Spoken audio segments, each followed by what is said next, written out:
by using Kirchhoff's voltage law in the circuit. जब आप circuit में किरचॉफ वोल्टेज लॉ को यूज करेंगे तो क्या होगा, देखो इक्वेशन क्या बनेगी। V, आप अगर यहाँ से शुरू करें तो -V plus L di/dt is equal to 0।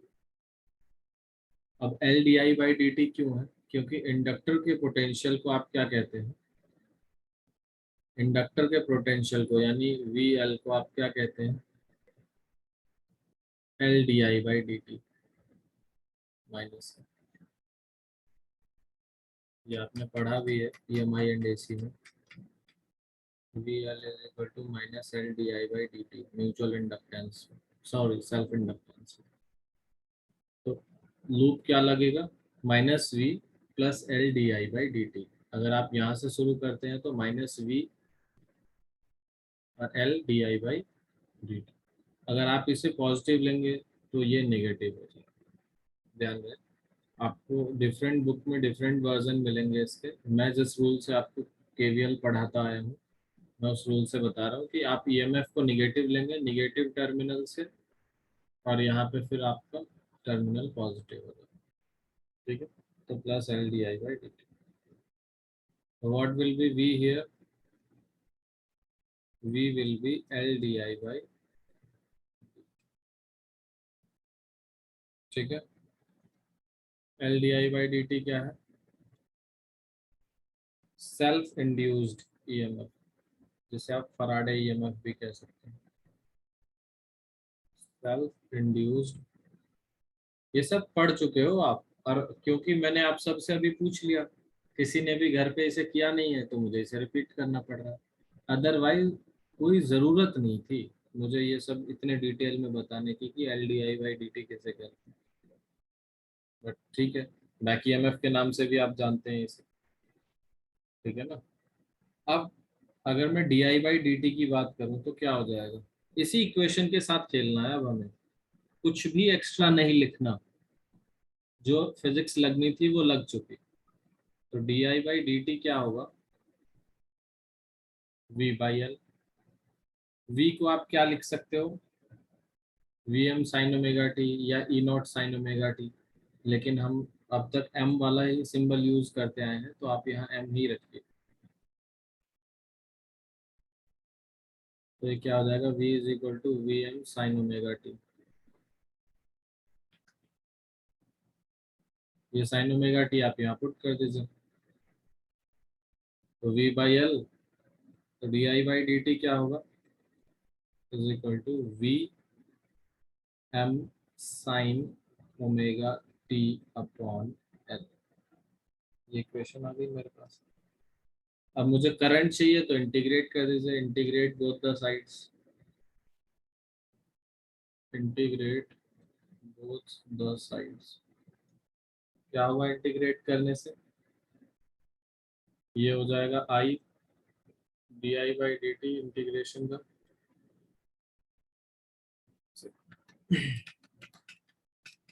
जब हम इंटीग्रेट करेंगे तो पहले इसे आप dt से दोनों तरफ मल्टीप्लाई करेंगे, तो ये हो जाएगा di/dt, सिंपली di, और इधर हो जाएगा Vm/L sin omega T dt। देखो ऐसा क्यों किया हमने, हमारे पास क्या था? di/dt is equal to Vm/L sin omega t. तो अगर मैं दोनों तरफ dt से मल्टीप्लाई करूं तो ये dt कैंसिल हो गया, तो आपके पास बचा di, और यहाँ आ गया Vm/L sin omega T dt। Actually integration के लिए dt और di रहना चाहिए, अपॉन में कुछ भी नहीं रहना चाहिए, ठीक है ना। जिनके पास बायो है वो सिंपली समझे कि इंटीग्रेशन करते वक्त ये dt आप इधर लेके चले गए, ये जो यहाँ dt है इसे आप उठा के यहाँ पे ले आए, तो भी आप इसे इजीली समझ सकते हैं, ठीक है। तो di का इंटीग्रेशन क्या हो गया? I, ये क्या हो गया? -Vm/L into omega, sorry cos omega t upon omega. Formula लिख देता हूं मैं आपके लिए। इंटीग्रेशन साइन ओमेगा टी होता है minus cos omega t by omega. ठीक है, ये फॉर्मूला आपको ध्यान रखना है। तो करंट की क्या वैल्यू आ गई मेरे पास? हो गया, बस खत्म होने वाली है डेरिवेशन। हाँ, रिकॉर्डिंग ऑन है। तो I is equal to minus V M by omega L. Cos omega t को, अगर इस माइनस को मैं अंदर ले जाऊं तो ये कॉस माइनस ओमेगा टी हो जाएगा। सर हाँ, सर साइन ओमेगा टी का minus cos omega T by omega आया नहीं सर। इंटीग्रेशन से। इंटीग्रेशन समझ में नहीं आया मतलब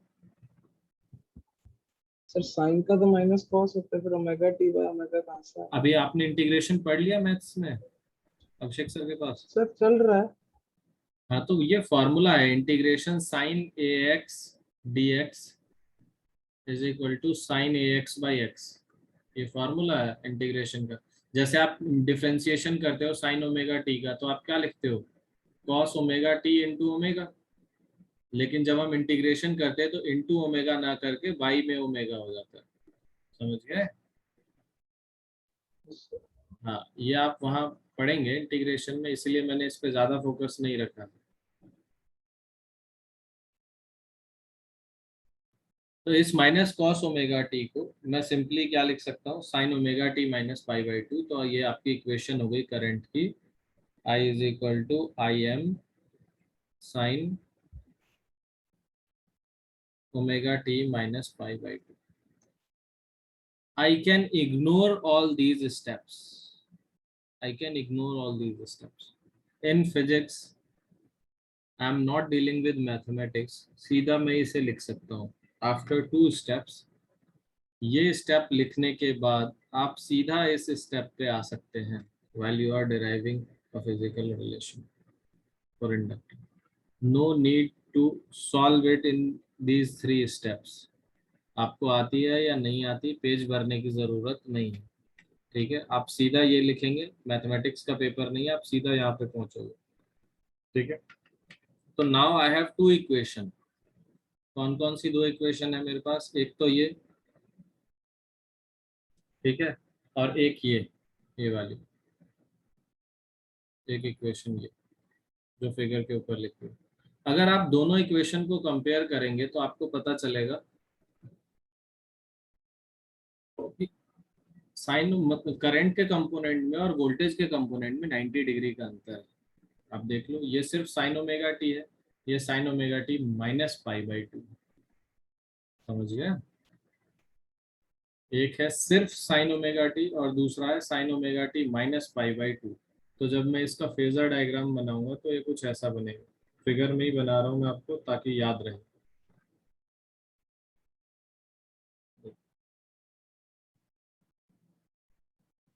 अब ये वाला कंपोनेंट हो गया आपका पोटेंशियल, वी का कंपोनेंट, और इससे 90 डिग्री पे करंट का कंपोनेंट। फेजर डायग्राम का यही सिग्निफिकेंस है कि आप चीजों को आसानी से कर सकते हैं यहाँ पे।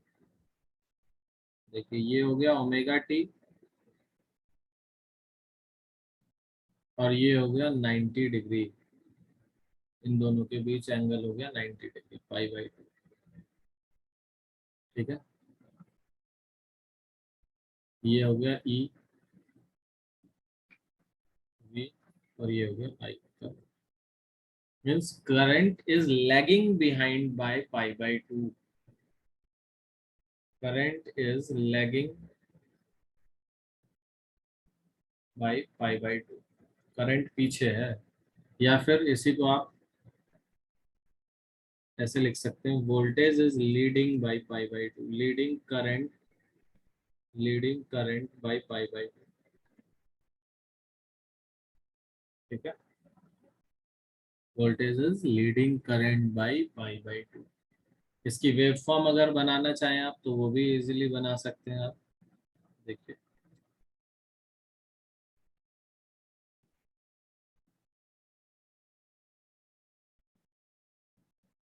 ये वेवफॉर्म सपोज है आपके पोटेंशियल की, तो करंट की वेवफॉर्म 90 डिग्री पीछे होगी। करंट की वेवफॉर्म 90 डिग्री पीछे होगी। जब ये जीरो है तो ये मिनिमम होगा, जब ये मैक्सिमम है तो ये जीरो होगा, जब ये जीरो है तो ये मैक्सिमम होगा, फिर जब ये मैक्सिमम है तो ये जीरो होगा। इस तरीके से आपकी वेवफॉर्म होगी। फिर जब वो मिनिमम है तो ये निगेटिव में मैक्सिमम होगा। That means current is lagging behind voltage bye pi by to, या फिर उल्टा भी लिख सकते हैं आप, voltage is leading current by pi by to. देखो, डेरिवेशन करते करते आपने समझा, प्रोसेस थोड़ा स्लो हुआ, हो सकता है पूरा समझ ना आया हो, मैं रिपीट कर देता हूँ आपके लिए। जब भी हम किसी इंडक्टर से अल्टरनेटिंग करंट को फ्लो कराते हैं तो उसमें सेल्फ इंड्यूस्ड यानी बैक ईएमएफ जनरेट होता है, और वो बैक ईएमएफ अप्लाइड ईएमएफ को अपोज करता है, ये आपको पता है।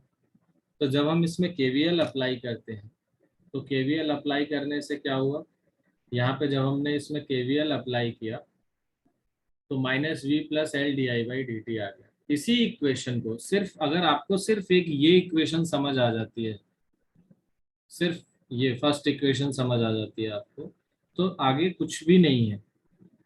सिंपल आप इसे इज इक्वल टू के दूसरी तरफ ले गए तो v is equal to L/di/dt हो गया। di/dt को आप क्या कहेंगे, v/L। v की जगह आप ये इक्वेशन पुट कर दीजिए जो आपके पास अवेलेबल है, Vm sin ओमेगा टी। तो v की जगह Vm sin ओमेगा टी आ गया अपॉन L। दोनों तरफ इंटीग्रेट कर दिया तो इंटीग्रेशन डी आई क्या हो गया,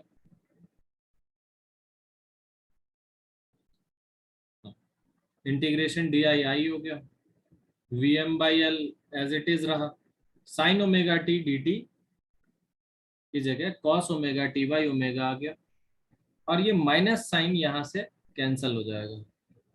कैसे, आप कॉस ओमेगा टी को sign omega t minus pi by T लिखते हैं, मतलब कैंसिल नहीं हुआ, माइनस को आपने एडजस्ट कर दिया कॉस के साथ। तो आपको इक्वेशन मिली I is equal to I M sine omega t minus pi by t. अब अगर आप इन दोनों इक्वेशन को कंपेयर करें, इसे और ये जो आपके फिगर में लिखी है इक्वेशन वहाँ, तो आपको पता चलेगा कि वहाँ V M sine omega t है, यहाँ भी I M sine omega t है, लेकिन pi by two component extra है करंट में, और ये पाई बाई टू माइनस में है।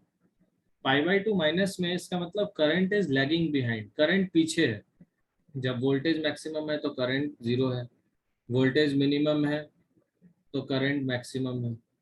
वो 90 डिग्री पीछे चल रहा है, मतलब जो वोल्टेज और करंट के बीच रिलेशनशिप होगा, फेज का रिलेशनशिप, वो 90 डिग्री का। यही डेरिवेशन जब आप कैपेसिटर के लिए करेंगे तो यहाँ प्लस आ जाएगा, वहां पे करंट लीड करेगा। इसका रेसिप्रोकल, इसका रिवर्स हो जाएगा। जब आप कैपेसिटर पढ़ेंगे तो वहाँ इक्वेशन इसका बिल्कुल विपरीत होगा। वहाँ omega T plus pi by to होगा, वहाँ करंट लीड कर रही होगी, वोल्टेज लैग कर रहा होगा। यहाँ करंट लैग कर रहा है, वोल्टेज लीड कर रही है। अब आप में से आधों को लैग और लीड का मतलब समझ नहीं आ रहा होगा फिलहाल। देखो, लैग और लीड ऐसा कुछ बहुत बड़ा नहीं है इसमें समझने जैसा। सिंपली जब करंट मिनिमम है तो वोल्टेज उससे 90 डिग्री आगे है, मतलब करंट जिस चीज को बाद में अचीव करेगी उसे वोल्टेज ने पहले अचीव कर लिया। जैसे देखो, यहाँ वोल्टेज मैक्सिमम है तो करंट जीरो पे है, तो करंट हाफ साइकिल के बाद मैक्सिमम होगी, वोल्टेज हाफ साइकिल से पहले ही मैक्सिमम हो गया। तो जिस वैल्यू को करंट हाफ साइकिल के बाद अचीव करेगी वो वोल्टेज पहले ही अचीव कर ले रहा है। लैग और लीड का मतलब यही है बस, और कुछ नहीं।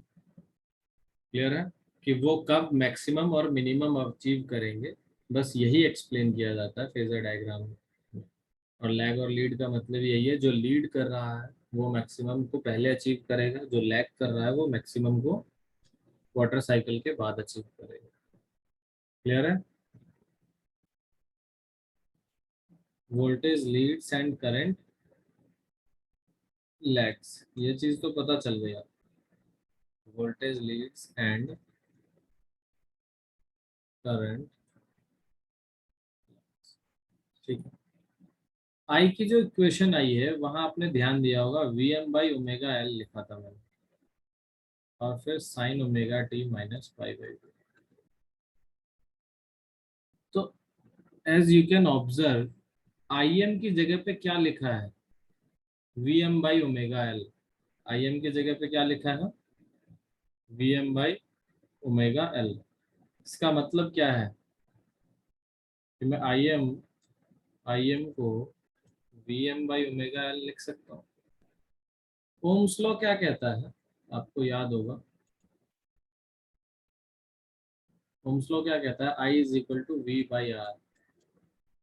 दैट मीन्स ये जो ओमेगा एल क्वांटिटी है, कहीं ना कहीं ये रेजिस्टेंस को रिप्रेजेंट कर रही है। आसान भाषा में यही क्रक्स है, मतलब मेन पॉइंट यही है जो हमें चाहिए। इसी के लिए हम इतना कुछ कर रहे थे।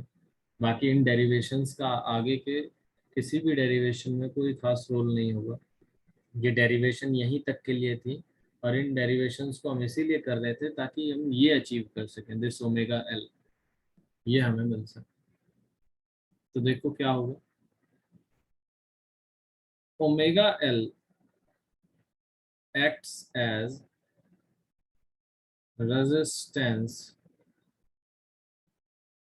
इन इंडक्टिव सर्किट, इन इंडक्टिव। अब ओमेगा एल अगर रेजिस्टेंस की तरह काम कर रहा है तो हम इसे एक्ट्स एज रेजिस्टेंस कह रहे हैं, रेजिस्टेंस क्यों नहीं कह रहे, ठीक है। But it is named as reactance, it is named as reactance. हम इसे रेजिस्टेंस ना कह के क्या कह रहे हैं, रिएक्टेंस। अब ये नया नाम है, और मेन पॉइंट यही है इस चैप्टर का, मैं आपसे बार बार कह रहा हूँ, अब तक जो आपने पढ़ा है, अब तक जो डेरिवेशन की है आज की क्लास में, उसका सिर्फ यही उद्देश्य था कि आप ओमेगा एल तक पहुंच सकें। तो ये कहीं ना कहीं रेजिस्टेंस की जगह पे अपीयर हो रहा है इस इक्वेशन में, तो इसे हम रेजिस्टेंस नाम ना देके रिएक्टेंस कहते हैं, और उसका सिंबल एक्स है, एक्स रिएक्टेंस, और L for inductor is equal to omega L. इसे क्या कहेंगे आप, opposition offered bye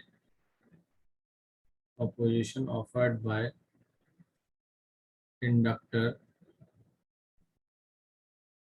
towards flow of current in a circuit, towards flow of current in a circuit।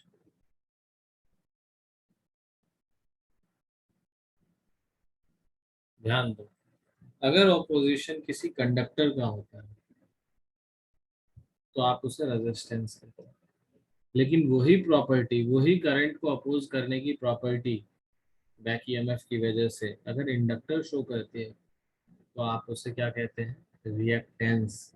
इसकी एसआई यूनिट भी ओम ही है, सब कुछ सेम है, प्रॉपर्टी सेम है, नाम के अलावा। अब सवाल अब भी वही है कि नाम अलग होने की जरूरत ही क्या थी, why, this why I am going to answer कि नाम क्यों अलग रखा गया। Reactance depends on frequency of applied EMF.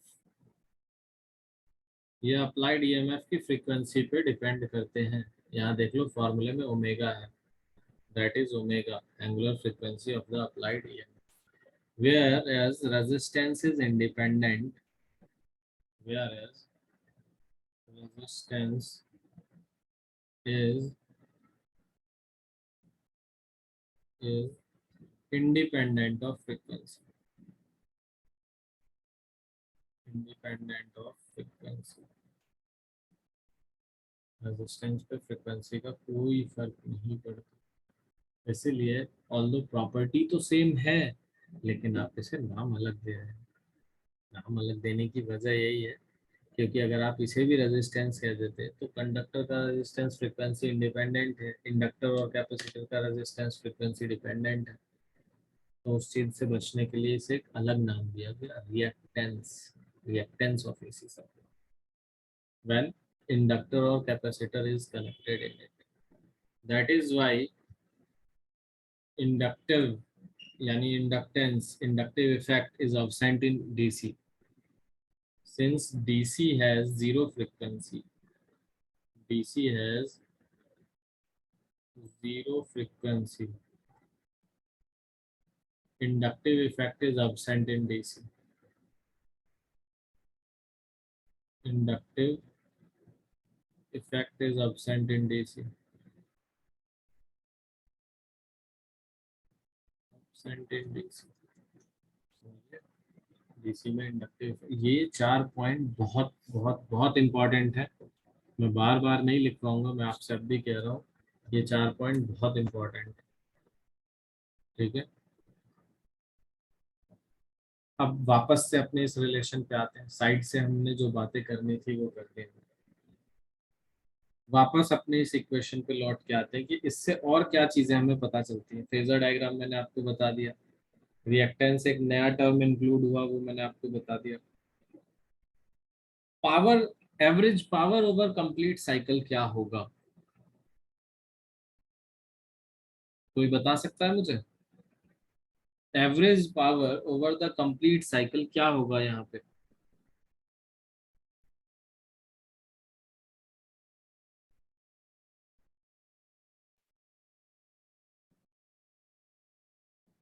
कोई नहीं बोल रहा।